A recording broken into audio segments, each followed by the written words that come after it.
Was I looking at the right camera there?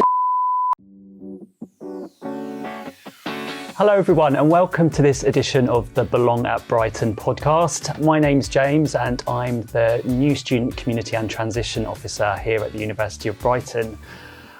We understand that coming to university is obviously about studying and getting a degree, but it's increasingly important to make sure students are looking after their health and well-being while they're studying with us. So the focus of today's episode is going to be on student well-being, and we're really lucky today to be joined by three very special guests. So I will let them introduce themselves. So Amy, should come to you first. Yes, so hi everyone, my name is Naomi Spence. My pronouns are she, her, and I currently study marketing management at the University of Brighton. Yeah, hi everyone, my name is EJ Fawcett. I'm in my final year of economics, pronouns he, they, and I think it's really good that we're having this focus on wellbeing today. Great, thanks EJ. And last but not least. Hi, my name is Katie Rivers, pronouns she, her, and I am a student support and guidance tutor for health sciences students. Brilliant, thanks Katie. Well, should we sort of start there really? You mentioned your job title there, so you're a student support and guidance tutor. So what exactly is that, and what will students expect if they sort of came to seek your help? Yeah, so you might see the term SSGT as well, so that's a shortened term for Student Support and Guidance Tutor. And the role that I've got is essentially supporting students with all of their well-being. It's such a privilege to be able to kind of like share the journey that the students go on. And we're like a really good kind of first port of call. So it could be something that somebody is just struggling with coming to university and that transition and just knowing how to fit in and just having that extra person to speak to, or it could be something a bit more about the course once they're kind of on a roll with that, or it can be something completely personal. So we're confidential, we're separate from the school. So although I know the tutors, I don't kind of like share that information unless you were to say it'd be really helpful if I did that. So yeah, extra confidential support. Yeah, so that's sort of in addition to the academic stuff. So you are sort of separate really from the academic work. It sounds like your role's really varied and students can just approach you with anything really. I hope so, yeah. Yeah, fantastic. So EJ, coming to you, talking about SSGTs, have you had much experience with your SSGT and how did you get in touch with them? Yeah, so I have actually had to talk to my SSGT a couple of times since being at Brighton. Once in my second year when I had some anxiety due to some illness and how I'd do my exams. And then with having this diagnosis journey for fibromyalgia and the strain that was putting on me, and also the fact that I would need accommodations, like more accommodations when I got back to uni. And she was really nice about it. She said that I was on the right track contacting the disability team as well. But it was just really good to sort of check in there, having that person to talk to and having someone who, you know, could talk to my lecturers if needed and made me feel like someone cared. I have had experience with my SSGT, you know, being new to university, higher education. It's a big jump, especially considering I had taken a gap year, so I hadn't been in education for an entire year. I contacted my SSGT for things like anxiety and just feeling anxious about how the year's going to proceed. Contacted them about feeling lonely. You know, a lot of students experience loneliness when coming to university. And in general, loneliness is, I guess, maybe a taboo topic. Mental health is, but having that SSGT there to break down that taboo was really useful. They really helped support what I needed in that moment. So if I wanted my meeting to be remote, they could accommodate that. If I wanted it to be in person and have that human contact, they offered that as well. So that really helped. And it's great to be able to have that external staff member who isn't a lecturer, but someone in your corner. So yeah, I've enjoyed my run-ins with my SSGT. Fabulous. So Katie, how do students get in touch with their SSGTs if they want to find out more or be signposted to other services? So if students go onto My Brighton, then they'll be able to find out who their SSGT is and how to contact them. And then you can just get in touch and we can go from there, whether a student wants to have a Teams call, like you said earlier, or whether they want to meet us on the campus. And we've got confidential offices as well. So yeah, My Brighton's a good start. Okay, so in addition to your SSGTs, here at the University of Brighton, you'll also have what's called a PAT, a personal academic tutor. So Katie, can you just describe to us what exactly is a PAT? Yes, so a personal academic tutor is somebody from your academic school who is assigned to you at the start of uni, and then you can meet with them and you can discuss things like your academic journey, so initially getting feedback, or maybe your ideas about your career development, so anything that's like maybe a little bit more targeted to how you're going through the course and then what you want to do afterwards. They do also cover some wellbeing as well, so you've got a choice of kind of who you go to for support, but your PAT should be able to see you about 3 times in an academic year, so probably like once a term. Okay, fantastic. Naomi, have you had dealings with your PAT? Have you used your PAT for sort of support during your studies? I have. So as Katie mentioned, we can see them 3 times in a year. Those are scheduled. However, you can also book them outside of the 3 times they've scheduled. So I've booked my PAT outside of those 3 times a few times. So when I was back in first year, once again, being new to university, you're learning so many different things for the first time. And something I found that I really needed help with academically was structuring and formatting my work. So I had done my coursework and I wanted it to now look nice. You get marks for format. So I reached out to my PAT and I had a session with him. I was also able to speak about academic stress with my PAT. And especially because my PAT, they actually specialise in the subject that I learn as well. They were really, really useful in that sense.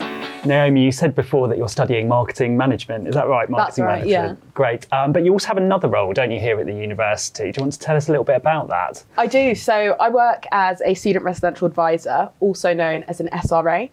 And as an SRA, that means I live on the residential campus and I provide low-level welfare support for students. So I deal with low-level welfare issues. There are multiple SRAs to a campus. On my campus, I'm at the Varley Park residence. So there are 8 of us, I believe. And then there are also SRAs for the Falmer accommodations, and there are SRAs for the Mithras, Morscombe accommodations, as well as the Phoenix halls, which are in the city. This role is, great. I'm really passionate about wellbeing and providing welfare support, so I'm able to do that. In my role, we host events for students, especially the welcome event at the beginning of the year. So this helps them to settle in, meet new people. And it's great because when I had arrived at the university, I was really nervous. I'm from South London, I'm Black, and representation's a really big thing. And I was fearful that there would be no one like me at the university. And when I moved in, I was actually greeted by an SRA who was also Black from South London, and we had a lot of other commonalities. So straight away, I felt represented and my nerves put at ease. And I knew I wanted to do that role. I wanted to be that representation for someone else. So a year later, I became an SRA, and I now provide not only representation, but also wellbeing support for students. And part of the role means that we're on call. So we have an overnight phone, and we'll take it in turns to have that phone for a week. And whenever students ring, we will answer the phone, no matter what time the phone rings. So I've answered calls at 2 a.m. and, I've left my accommodation. I've met the student in a public space, and we've spoken over a hot chocolate. We deal with issues from, loneliness, unfortunately bereavement, and they need a bit of support. But it's great to be able to know that you're making a difference, no matter how small. You can't help everyone, but I really believe everyone can help someone. And I think this is my way of helping someone. Great. So on that first week of term, I'm just trying to put myself in the shoes of a new student. Yeah. So I suppose that first weekend when students move into halls, that's a really anxious time because people literally know. Some people might not know anybody at all. Are there sort of things that you do? Do you organise? I think you mentioned sort of social events. Is that sort of, does that gear up in the first week of term? Yeah, so when move-in weekend, when the majority have moved in, we host a welcome event, and that can range. They've had different ones in the past. Our recent one for this year, we had like tea and cake and like crisps, and it was like a little welcome party. We hosted that in the hub, which is where most of our on-site events will be. We host events like movie nights and smoothie nights and mocktail nights. So they really vary and they range. But at the beginning of the year, yes, we have students come to the welcome event. We even help introduce them to one another if that's something that they want and consent to. We also are aware of students who may need that extra support, so they're already on our radar, and we'll do pop-in visits to them just to ensure that they're doing okay. I remember when I was back in my first year, I wasn't necessarily homesick because I'd been away from home before, but I was just overwhelmed with nerves. I didn't step out of my accommodation. I didn't really engage in any of the fresher activities. But having an SRA, it makes all the difference. So looking after your physical health is a really key part of, well-being when you're at university alongside your studies. And I know on our sort of Moleskin campus and on our Falmouth campus, we've got great gyms and great facilities to help with that. So do you have any experience of that, and how do you look after your sort of physical well-being? Yeah, so I have seen some of the facilities. Some of them are new that I haven't seen yet. I know that we have a pool at Falmouth campus now, and I'm like so excited to go and visit that at some point. But when it comes to sort of how I look after myself, I made sure I was registered with a GP. The uni actually has a GP on Moleskin campus in the Cockcroft building, and that's open during term time. And it's so useful to have that. The uni really pushes people to sign up. And I have found my GP to just be invaluable. Like, he really took me seriously when I spoke to him about issues I was having, and it led to me seeing a specialist and getting diagnosed with fibromyalgia. I'd have these conversations with students about signing up to the GP sooner rather than later. You don't want to wait until you're unwell. I made that mistake in first year of not signing up right away, and I had really bad freshers flu, and I was worried it was something worse. It took like 2 weeks to go away. I had like blocked ears, so please sign up to your GP.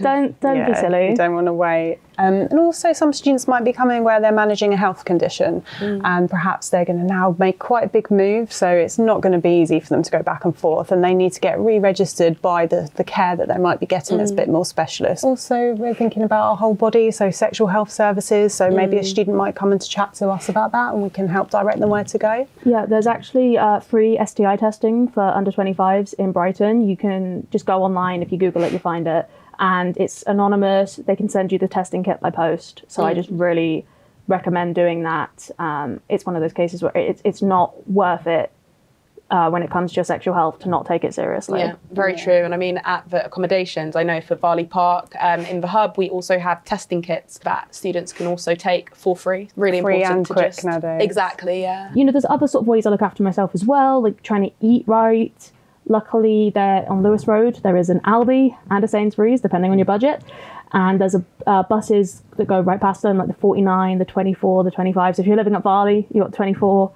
And it's so useful to just have that there and have the ability to, access some like fresh fruit, fresh veg, even just tins of beans. Like a tin of beans, can help make a meal healthier than if you're just eating like a frozen pizza, Can you bulk buy? I suppose, do you ever like batch cook and things like that? Yeah, I try to. I made a big batch of vegan mac and cheese the other day. Not the healthiest meal ever, but I can put stuff with it. I can get I use like frozen broccoli and stuff, and I just whack some of that with it. You were saying about shopping and batch cooking, and again thinking about our budget, our financial health. People can come to us and we can help you have a chat with the money advice team about how to manage budgeting and maybe get a little bit of food advice as well about weekly shops.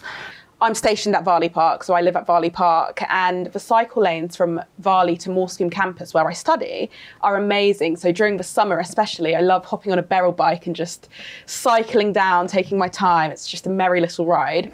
Brighton's so hilly. So, even if you don't have a gym membership, just walking up and down those hills, that's exercise enough.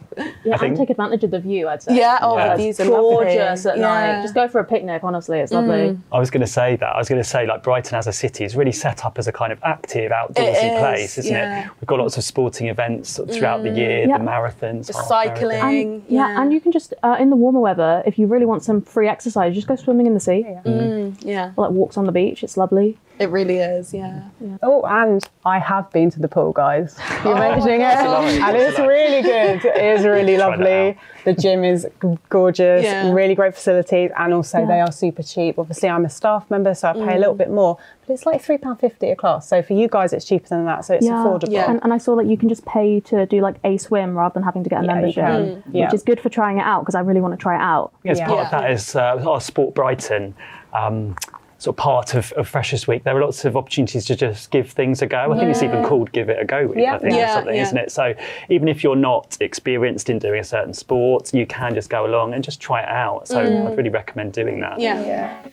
So as well as your physical health, obviously mental well-being is really key to your success as a student. So coming to our students, perhaps, EJ, how do you look after your mental well-being when you're at university? Yeah, so I'm in a bit of a different position to a lot of people because I'm disabled, sort of in addition to just being regular student. I mean, what is regular? But it does mean I have some extra challenges, and mental health is, it's really important. So I've already mentioned earlier that I'm registered with my GP and stuff, but I have also accessed the university counselling services. They've been really helpful. They took me really seriously. And just having that person to speak to about it, I got 3 sessions with them. It was just invaluable. And I think the stuff that I do in my personal life is I just take it seriously. Like, I take my physical health seriously and my mental health seriously because they're so linked. And I make sure that I put my health first. And for me, my degree is really important, but I'm not going to be able to complete my degree unless I have good health. So it's about resting when I need to rest, eating when I need to eat, and just accepting that I'm human and I'm not perfect, I'm not a machine. As well, surrounding myself with people who are understanding, like people, my friends, people in societies. Yeah, just making sure that I surround myself with positivity, but also understanding and empathy, and like people who understand that things aren't always amazing and that sometimes life can be kind of sucky, but it's about keep going forward anyway. And it's like in halls, you don't have as much of a choice, but even just the people you live with and stuff as well. And like trying to do your best to keep your space clean, whether that's your common areas or just your bedroom, tidying your desk can make all the difference, looking after yourself, looking after your space. Definitely. I mean, similarly for me, I've had my, I guess, challenges. And in terms of like how I take care of myself mentally, I find journaling really helps. So sometimes that will be in a tangible physical notebook, or sometimes just on my iPhone notes app, just writing about my day, how I feel, and being able to put my, I guess, feelings onto paper that I can look at. It just really helps. And there's this quote, I don't remember it verbatim, but it's something like, a problem written down is a problem half solved. Once you get it on that paper, or once you get it out your brain, you're halfway to the solution. I also find practicing mindfulness by taking mindfulness walks is really beneficial. So mindfulness walks, to me, they, everyone might have their different definition, but you'll give yourself a colour, any colour that you want. So say I choose green. That means when I go out, I have to find 10 objects or items that are green. So that can be a car as one of them, a bin, another. And that really allows you to just focus and lock in. I find that my mind is racing 24/7. So being able to just lock into something else and just give my brain a break from overthinking is really helpful. Definitely, like focusing on the positives. Like for me, I try to give myself grace, and I try to focus on the things and really acknowledge when I've done something well, or when something's gone right. Like for me, if I manage to get out of the house, even if I have to use my cane to walk around, just acknowledging I did that, I went to class, I did that. Or I often struggle to cook because of my condition. So if I have to order food, then I'm like, well, I'm taking care of myself, I'm doing a positive thing. And I try to turn it from, I'm dealing with a disability to I'm dealing with this disability, It hates to see me coming. Give yourself grace. I think that's another really important thing, and another way I deal with, my mental well-being, giving myself grace and recognizing that, I'm trying my best. This is my first life, this is my first time living. Things are going to go, upside down sometimes, and then other times they're going to go right side up. And it's okay. I'm human, and it is what it is. I think also relaxing and giving myself time to just rejuvenate. As the saying goes, you can't pour from an empty cup. And that's something that my support system, my family, really reinforced to me. I've got to put myself first in certain situations, and I've got to allow myself time to just rejuvenate and just relax and just build back up the strength that I've maybe spent on a project or an activity or something like that. From the point of view of an SSGT, what do you recommend? Like, what is the first thing a student should do if they are struggling with mental health? I would be listening to the student, and you have had some really great strategies that you've both got, and they work for you and they're really individual. So some of the chat that I might have might be about what the things that they do that maybe they haven't been doing so much of because they've been stressed or forgetting. And maybe that initial chat is all that they might need if they're having a bit of a wobble. If they feel like they might need a bit more kind of in-depth support or want to explore counselling, then we would talk through the process for that. So that's pretty easy. You just go on Student View and then you can find an appointment. and you would have your first appointment with a counsellor, which is really a chat about counselling, what it means, if it could be helpful. And then if it could be, you may get a few sessions, about 3 with a counsellor here. But if it's something more specialist, then maybe they might refer you to like a specialist counselling service as well. So we would kind of cover those things, but then also mental health can be like a long-term health condition. And in that case, then maybe a learning support plan might be a helpful thing for us to do. And we'll talk about that in a second, I think. So for those students with disabilities or learning differences, there is a lot of support available in-house. So Kate, I don't know, what sort of tailored support is available to students who need it? Yes, so we have learning support plans for students. So this is something that goes through the degree and it's adjustments and extra help. So if a student had a health condition, and that could be a physical health condition or a mental health condition or a learning difference like dyslexia or dyspraxia, then they could qualify. So it might also be actually that if a student is starting university and they're finding things are getting really tricky, and maybe they had a bit of support in the past, but they never had an official diagnosis of anything, we also help students get to that point of getting a diagnosis of something as well. So you might enter university without any diagnosis at the time. But if you have a health condition, whatever it might be, then there is support that we could give. And we'd really tailor that on what you're doing. So what type of course, maybe you're out on placements a lot, and also what you need. And then the learning support team would write together a document that would have those adjustments in it. So typical things might be having some extra time, but you could also get some funded support where you can get some really great software that could be really helpful to you.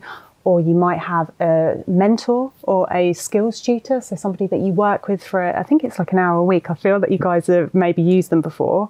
So yeah, lots of different support that's tailored to you. We kind of need to take everyone on an individual basis and work out what's going on for them and how their health condition impacts them.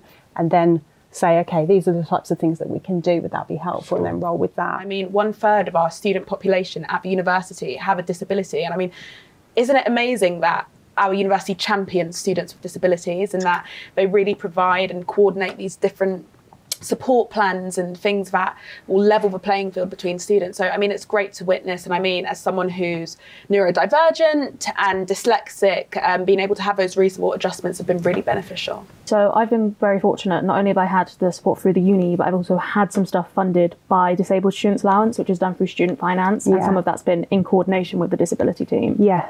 So when I started uni, I had an autism diagnosis, and I actually got in contact before the uni year even started to get my learning support plan set up, which I really recommend doing, like get in contact in July. And they were really good. So I ended up with, through Disabled Students Allowance, getting a laptop, printer, and some like software, as well as a mentor and a study skills support.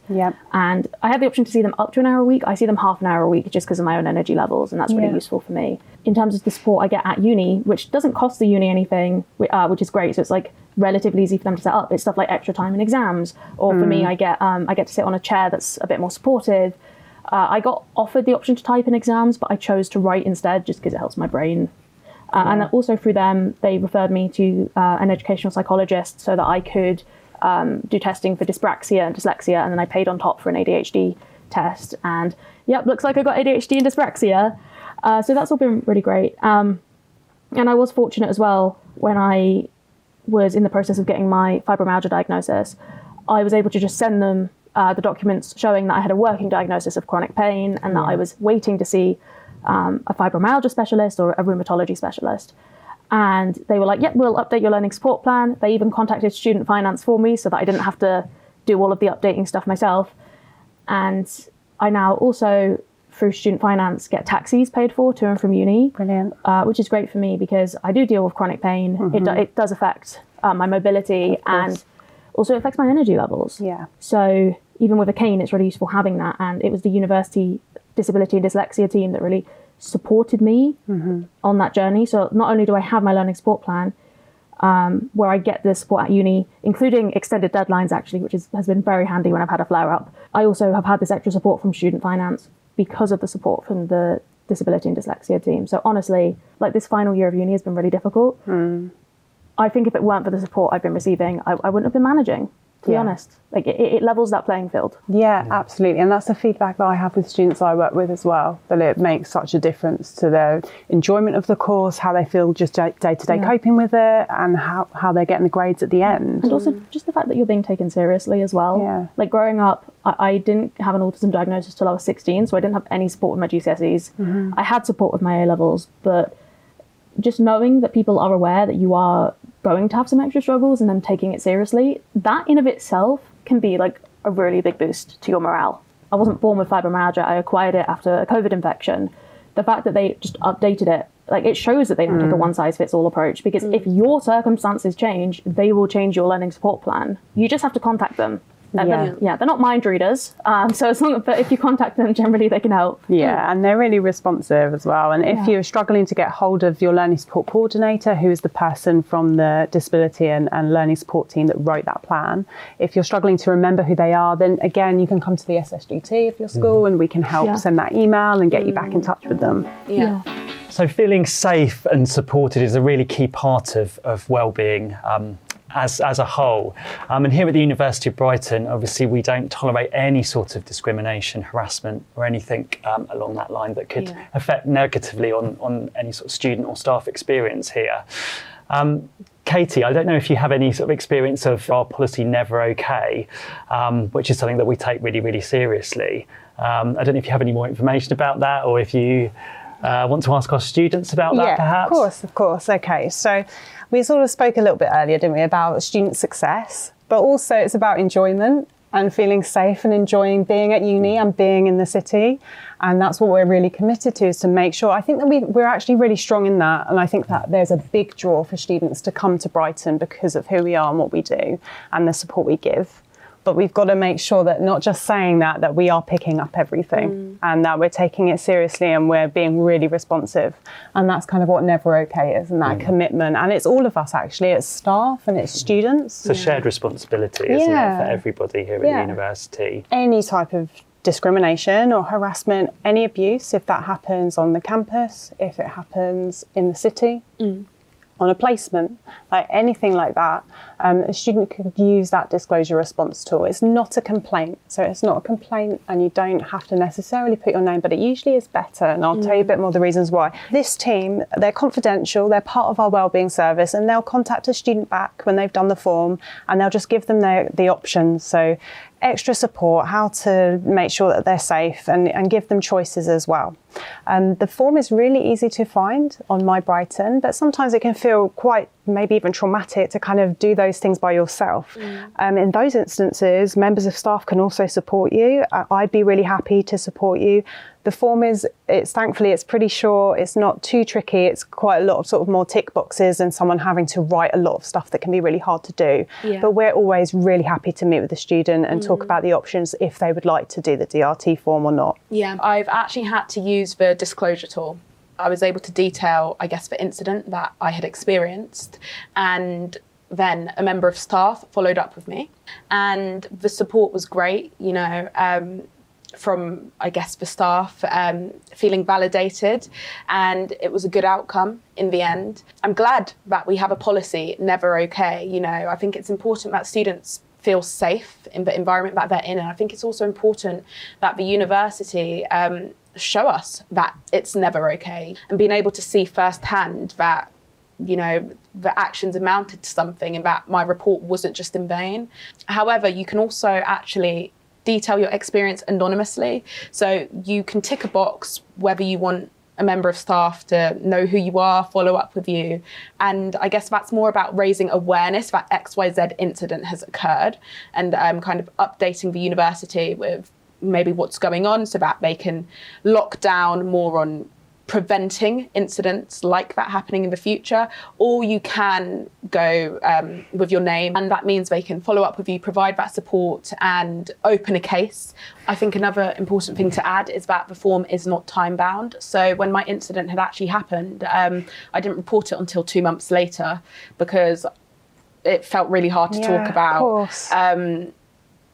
But with the support of, I guess, a mentor and some other figures in my life, I did report what had happened, and it was great that there was no time on it. You know, I didn't have to report it within a certain time frame for it to be taken seriously. Yeah, of course. We want to eliminate the pressure of somebody who's gone through something. And I'm really happy to hear that you felt like held and listened to by the team.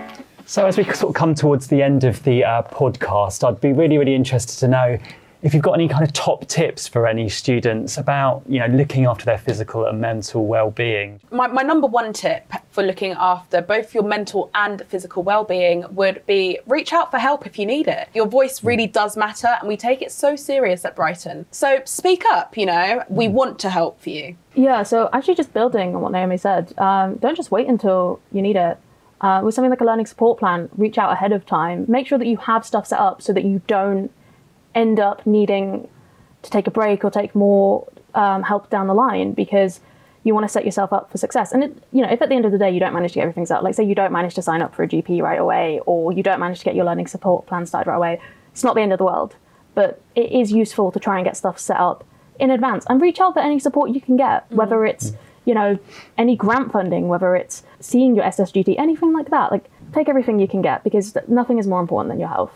Katie, how about you? Well, Naomi and EJ said it pretty perfectly, didn't they? They did. But I mean, just to kind of recap what they said, you know, like the earlier that you can ask for help, the better.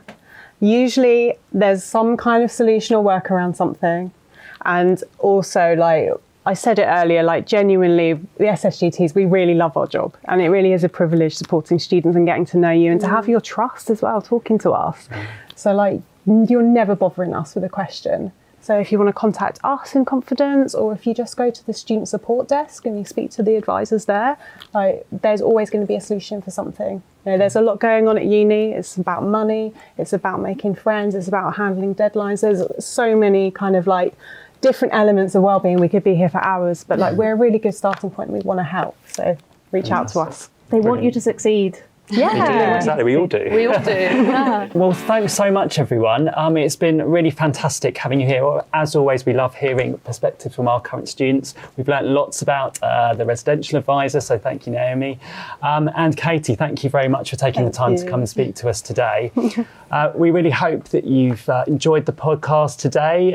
If you have got anything else that you'd like to see in our coming episodes, then do let us know. But once again, thanks to everyone here, and we really hope you've enjoyed listening.